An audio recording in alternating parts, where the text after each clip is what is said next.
Hello, everyone. Welcome to the Horror Room. I'm Travis Bruce, and today we're doing another Women of Horror Spotlight. Today I have with us, she's an author, and she's coming out with her first novel that's called The House That Echoed Madness. I have with us Destiny Pfeiffer. Destiny, welcome to the Horror Room. Hi, thanks for having me. Pleasure to have you. Pleasure to have you. I think I said the title name. It's The House That Echoed Madness? Yes. Am I correct? Okay, yes. All right. So tell us a little bit about The House That Echoed Madness. Well, it's not your typical haunted house story. I mean, there is a haunted house, but it's about a young woman who's been estranged from her family for many years, and she gets an anonymous letter to go and see her mother, who they said is not doing too well. So she ends up in this mansion where she discovers not only ghosts, but also witchcraft, demonic possession, and a family curse. Now, what gave you the inspiration for this story? It just came to me. It took 2 years for me to write the book. It just all these ideas just started filling my head. I wanted to really make a different type of haunted house that would really reach out and grab the reader's attention and have them wondering, okay, how did this curse start?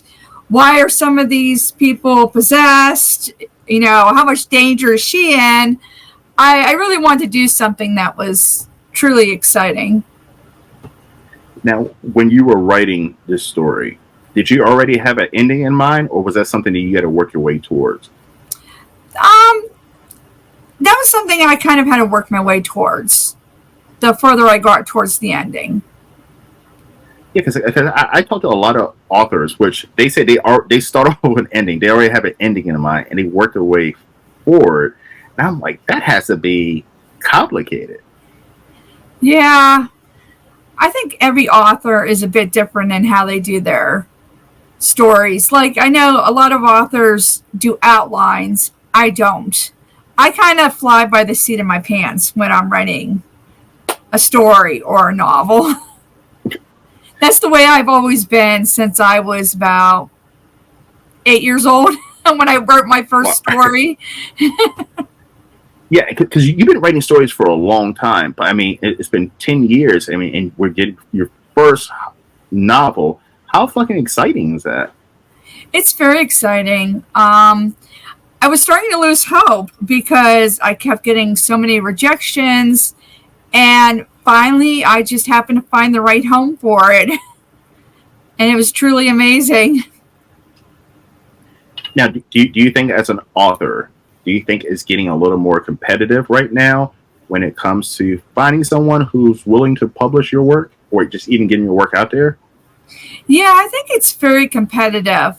I feel like those who have a bunch of books under their belts kind of have an advantage over those of us who haven't been given a chance. Because I just had so many rejection letters, and even I wrote a memoir, and I'm still trying to work on finding a publisher for that. So that's even a bit of a challenge. It's like for a memoir, you have to be somebody truly famous to even get in the door. So I feel like, yeah, there's been, sorry, my phone. I feel like, yeah, some authors have a bit of an advantage, and the rest of us, just have to keep working and not giving up.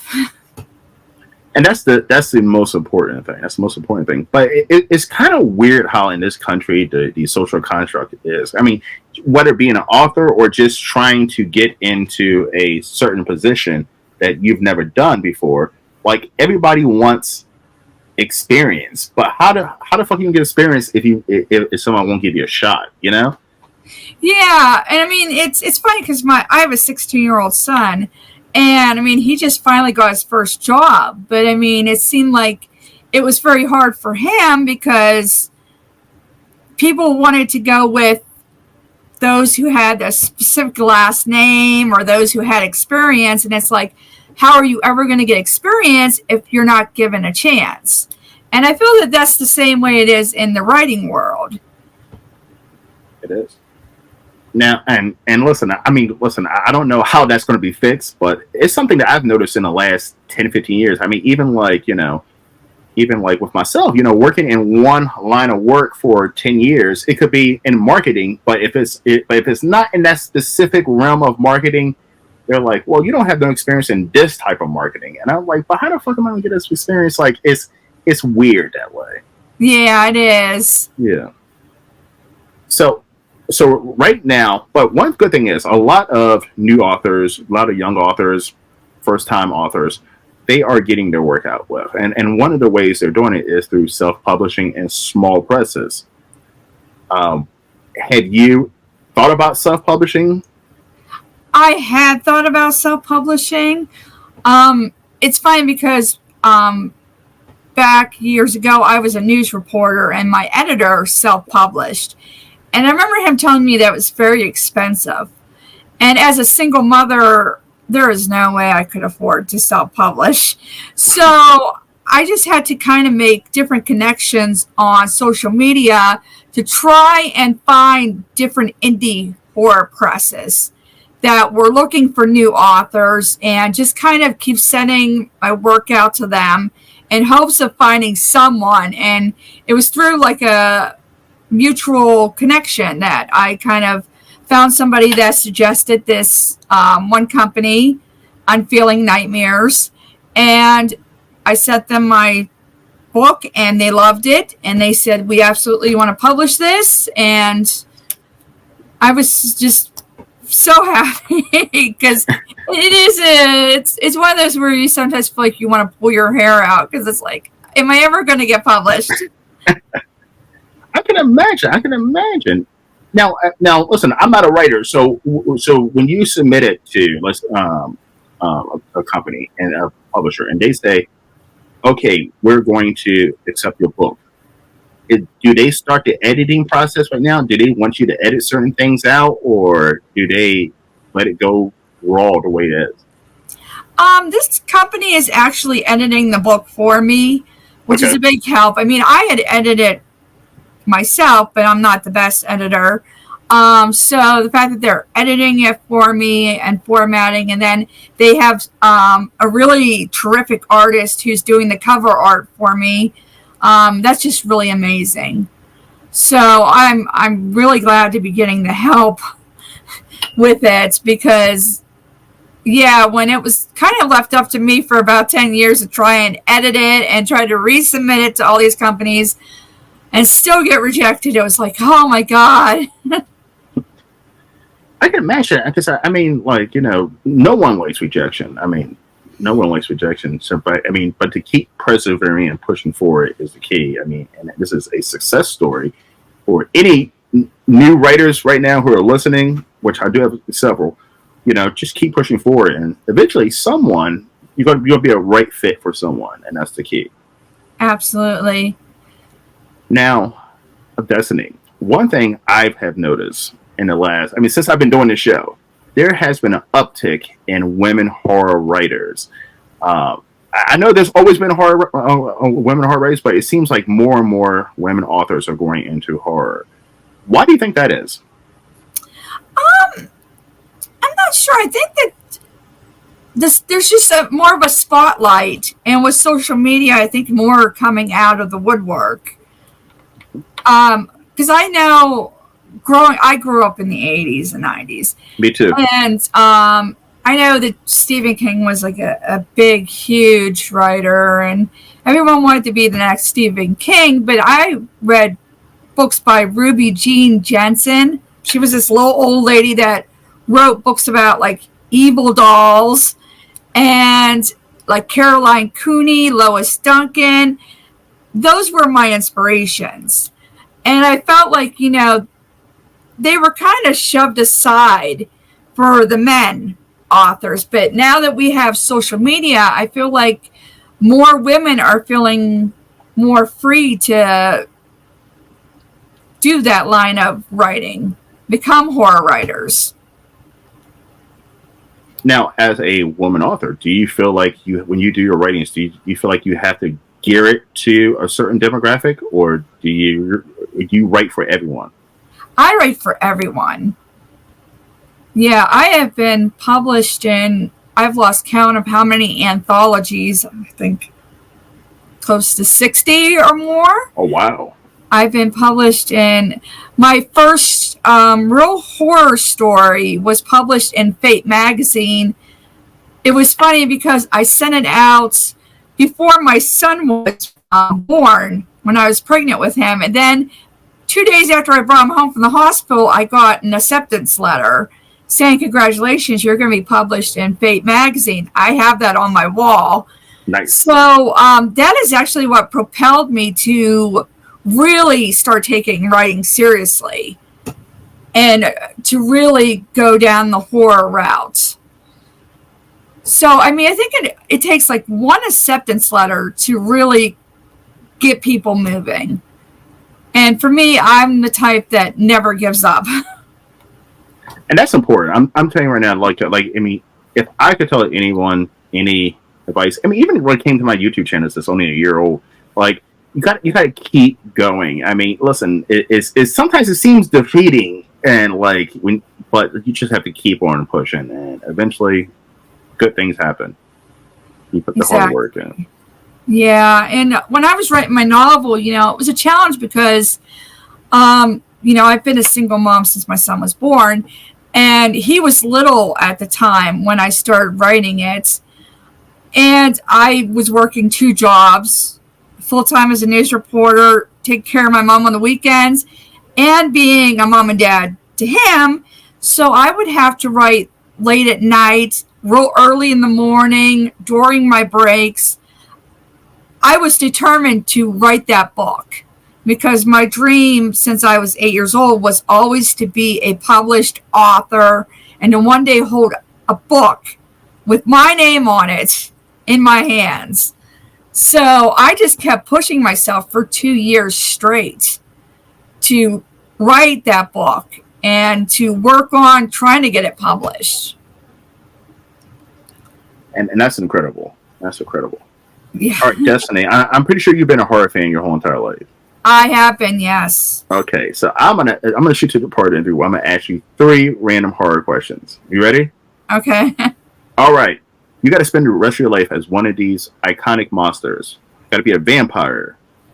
You have to be a werewolf, or you have to be a Medusa. Medusa. Who are you going to be? Well, I wouldn't want to live forever. Probably Medusa. Medusa? In fact, I have a poster of her on my wall, so I always thought that story was fascinating.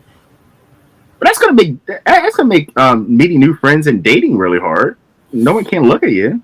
Yeah, well, I haven't dated in many years, so it doesn't really matter.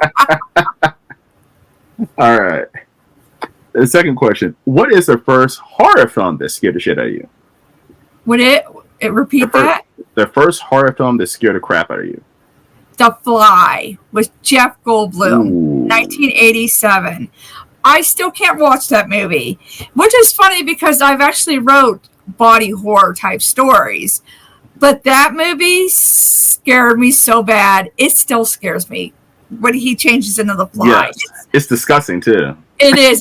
Oh my God. It's still terrifying. I won't watch it. Which is funny because I'll watch almost every other horror movie except that one.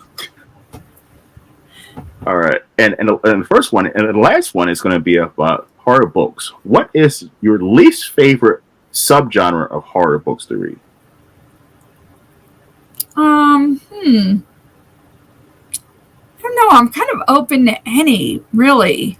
I've read every type of horror book because I believe that the more you read, which I read every single day, the stronger of a writer you become.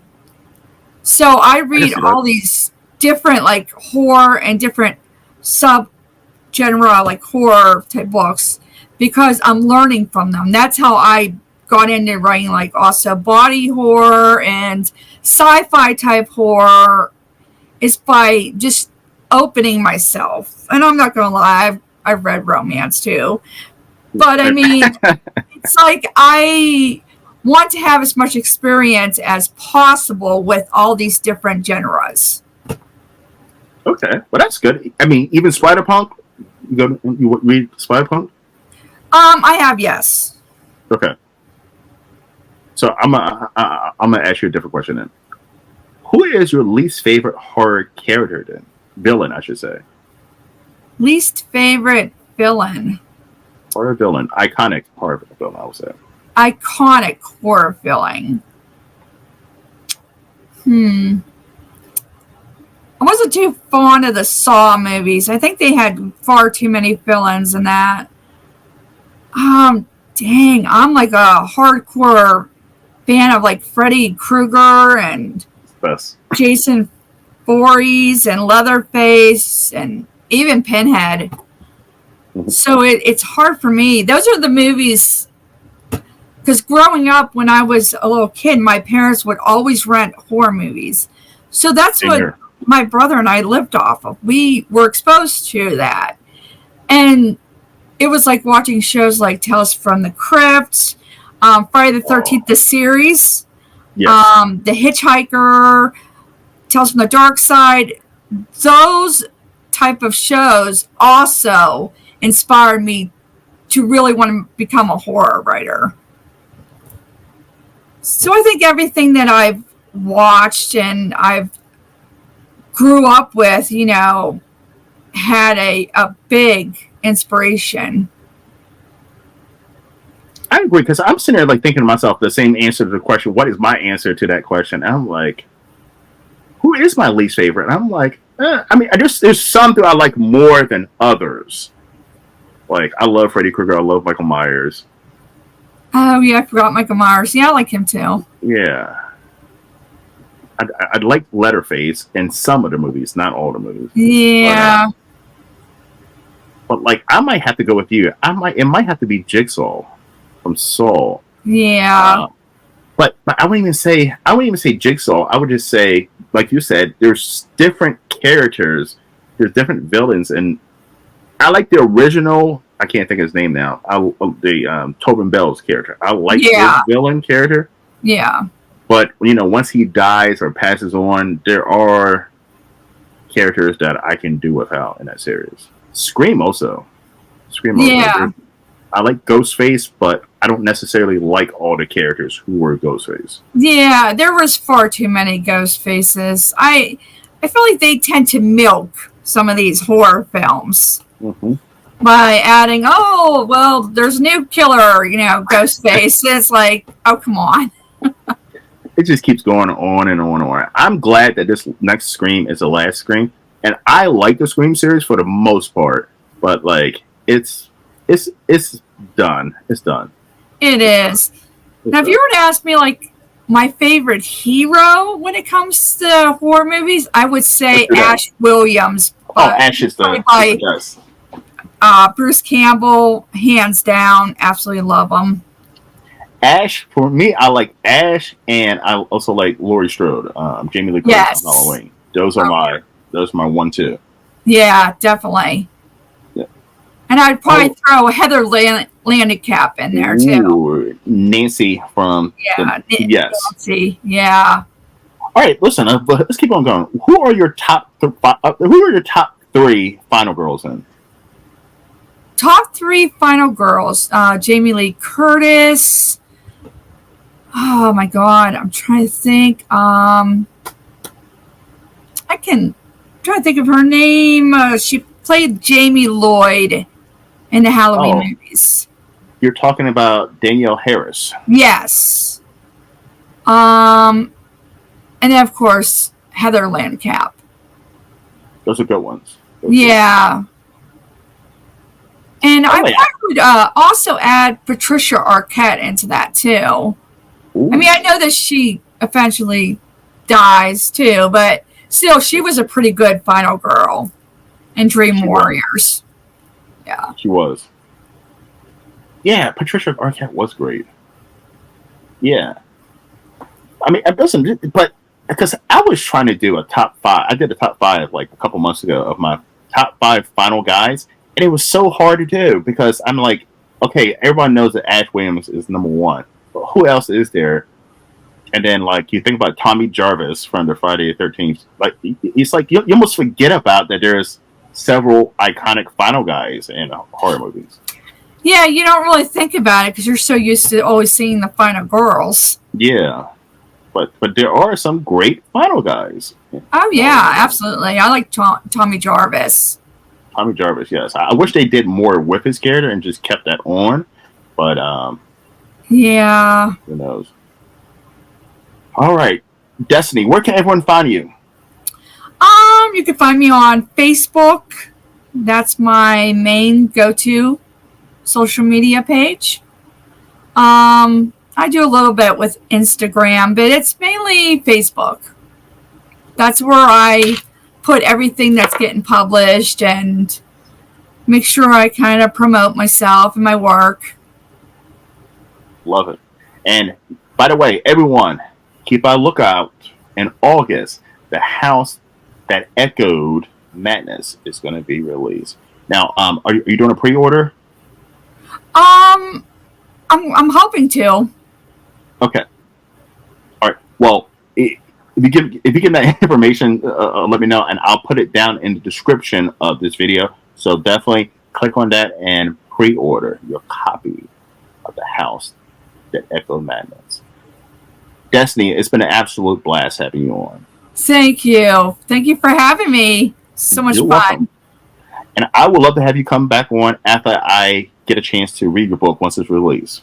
All right. That would be awesome. And we can talk about it. Yeah, that would be great. All right, everyone. Well, thank you for coming to the Horror Room. I'm Travis Bruce. That is Destiny Piper. We'll see you next time. We'll see ya. Take care. Thank you.